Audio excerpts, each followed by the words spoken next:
So Dean Cain is joining ICE. I used to like Dean Cain because I was a fan of the TV series Lois and Clark.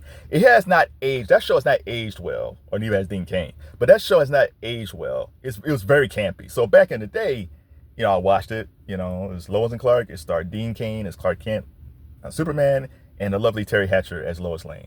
I love Teri Hatcher since Tango and Cash. I was like, oh my god, she is amazing. This is this great photo shoot she did where she's wrapped up in the Superman cape. Go find that photo. It's amazing and fantastic. So I love Teri Hatcher on that. But Dean Cain was a good looking dude.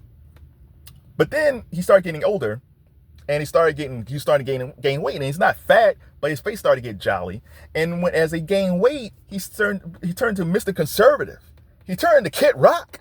It's like, what happened? You're the man of steel, now you're the man. You're the man of MAGA. How did this happen? So now he's going to be an ICE agent. Whereas I don't know how you can just automatically be an ICE agent. Shouldn't you be like part of law enforcement at one point? See, that's the thing that scares me about ICE. It's almost like they're just hiring a bunch of goons to terrorize people. So Dean Cain, who was an actor, never in law enforcement that I know of, I don't even know if he's even been in the military. He's good joining ICE, so he gets what? A baton, a gun, a mask, because they're all masked up. And he can break into people's windows and do whatever he can, and he can beat people up. Is that basically what and there's no criteria. That's scary, man. Because this is almost like dudes they used to draft in Vietnam, like some of those psychos that they gave them a gun and they just had them to start shooting and became killing machines because they was nuts. It's the same thing here. We don't know who these people are in these masks. Now again, Dean Cain was saying like, hey, we have to round up all these criminals and send them back. Yeah, I'm all for that. If they did bad stuff, yeah, send them back. Send them back home. I'm all for that. But I just saw this story about this young lady who's a college student. They snatched her up off the street and they put her in some camp, and then they switched her to someplace else. And they finally found her. I think they got her out, but she wasn't doing anything against the law as far as like robbing and stealing and maiming people. Nah, I think they used that as a catch-all phrase.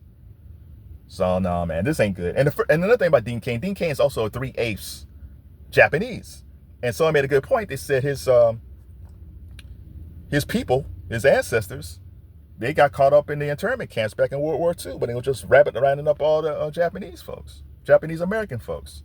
So you got a guy who's 3/8 Japanese, and all of a sudden he's saying, yeah, we need to round up these people. It's like, man, that is a disgrace to your ancestry. I know you're not even half Japanese. I get that. But you are 3/8. When you look at Dean Cain, you know you're something.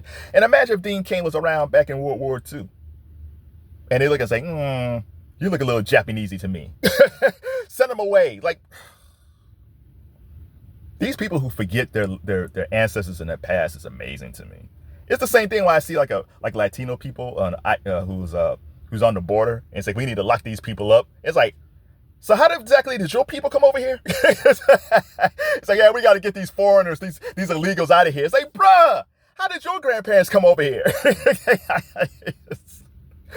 People are weirdos, man. So what do you think about the former Superman joining ICE? It's scary to me, not just because he's doing it. It just don't seem like there's a criteria, which makes it even scary because that means we got a lot of psychos terrorizing people with masks on, which should be illegal.